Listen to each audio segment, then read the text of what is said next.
ठीक है सर, ठीक है। मैं राकेश सिंह जी से भी जवाब लेता हूं, उसके बाद फिर आप दोनों के पास लौटूंगा। राकेश जी हमारे साथ बैठे हुए हैं, काफी देर से आप दोनों को सुन रहे हैं। राकेश जी, मेरे मन में कुछ सवाल चल रहे हैं और ये सवाल पिछले कई दिनों से उत्पन्न हो रहे हैं सर। सबसे बड़ा सवाल तो यही है, तेजस्वी यादव लगातार ये कह रहे हैं कि भाई निशांत कुमार को राजनीति में आना चाहिए।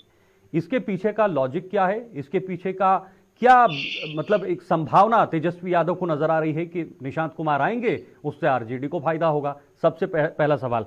दूसरा, नीतीश कुमार की चुप्पी, नीतीश कुमार कुछ बोल नहीं रहे हैं, वो क्या, उसके पीछे की क्या वजह हो सकती है? क्या नीतीश कुमार के बेटे राजनीति में आएंगे, या फिर परिवारवाद का जो एक टैग लगा हुआ है उसको बचाने के लिए नीतीश कुमार अभी चुप बैठे हुए हैं? सबसे पहले दूसरे प्रश्न का जवाब जी। देखिए, नीतीश कुमार का उम्र अब अंतिम पड़ाव पर है। हर आदमी का आयु आता है, ये कोई नीतीश कुमार का आया हुआ है, कोई जनाब लालू जी करीब करीब रिटायर हो ही गए ना, तो तेजस्वी आगे आ रहा है।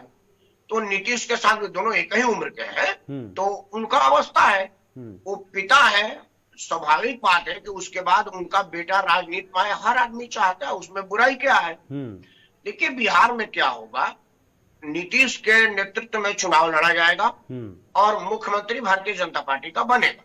नीतीश कुमार के बेटे को उप मुख्यमंत्री या कोई स्थान सम्मानजनक स्थिति मिलेगी, यह बात दोनों पार्टियों में तय हो गई है, यह तय नहीं है। नीतीश कुमार मुख्यमंत्री के रूप में चुनाव लड़ेंगे और कहेंगे कि मेरी उम्र अब ज्यादा हो गई है, मैं चाहता हूं नया वर्ग आवे, और वो सत्ता छोड़ देंगे। क्योंकि बिहार में अभी भी नीतीश कुमार के मुकाबले साफ छवि वाला नेता भाजपा के पास नहीं आया है, नहीं तो नीतीश अलग होकर के चुनाव लड़ लेती। ठीक है।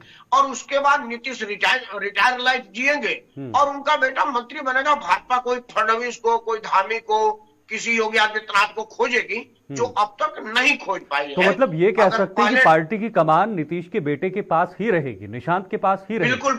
अब बेटा अगला जनता दल का नेता है, इसमें कहीं कोई दो राय नहीं है।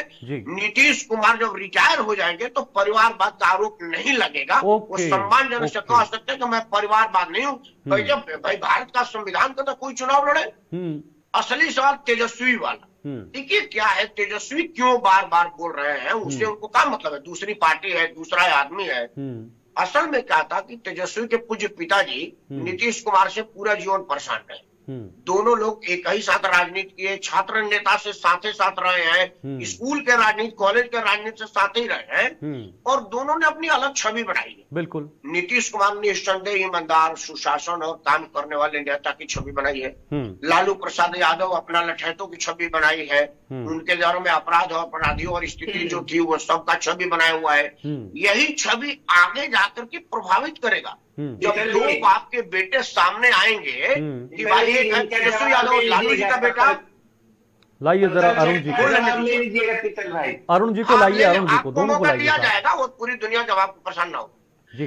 तो जब दो बेटे सामने जाएंगे, एक साफ छवि वाला नीतीश कुमार का बेटा जाएगा और एक दागदार छवि वाला लालू प्रसाद का बेटा जाएगा, जिन पर चारा घोटाला है, कई घोटाला है, और तेजस्वी पर भी आरोप है। तेजस्वी पर भी बहुत सारे आरोप है, वो कोर्ट में फेस कर रहा है।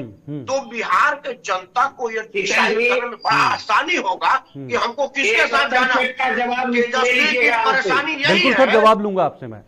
तेजस्वी की परेशानी यही है कि भाई मेरे पिताजी जिस आदमी से परेशान थे, अब उसका बेटा मुझे आगे परेशान करेगा, तो उसका नाम लेकर के उसके राजनीतिक कद को कम किया जाए और बिहार की जनता को बताया जाए कि भाई परिवारवाद वाले मामला है। तेजस्वी की परेशानी यही है।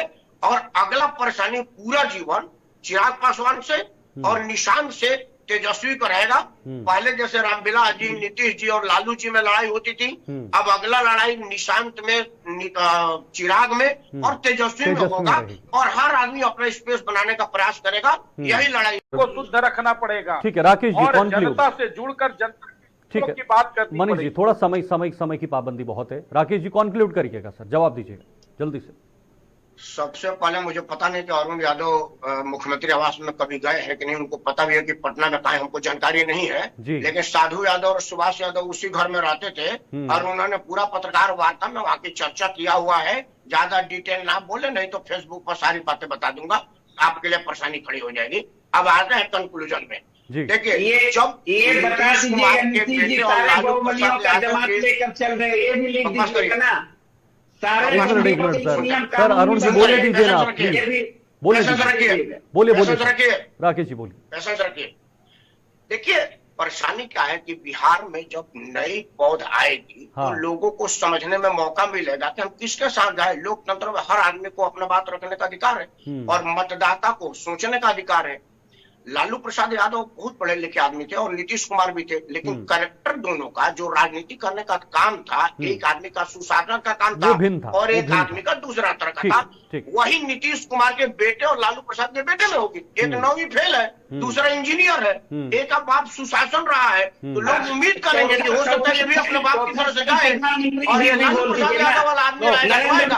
असली परेशानी तेजस्वी की यही है कि भाई 26 का जो मामला आ रहा है। ठीक है सर, मेरा समय खत्म हो रहा है सर, समय खत्म हो रहा है। लड़ाई उनकी इसी बात पर है। ठीक है, ओके समस्या तो आएगी ना। ठीक है, बहुत बहुत शुक्रिया मनीष जी, बहुत बहुत शुक्रिया अरुण जी और राकेश जी, आपका भी बहुत बहुत शुक्रिया, आपने समय दिया, हमारे साथ जुड़े और बिहार को लेकर चर्चा की। बिहार में इस वक्त सियासी गर्मी लगातार तेज नजर आ रही है। तेजस्वी यादव इस मौके पर लगातार एक्टिव हो गए हैं और चाहते कि निशांत कुमार राजनीति में आ जाए, निशांत कुमार उनके बराबरी में आए और नीतीश कुमार का मुकाबला तेजस्वी यादव के सामने बिल्कुल भी ना हो।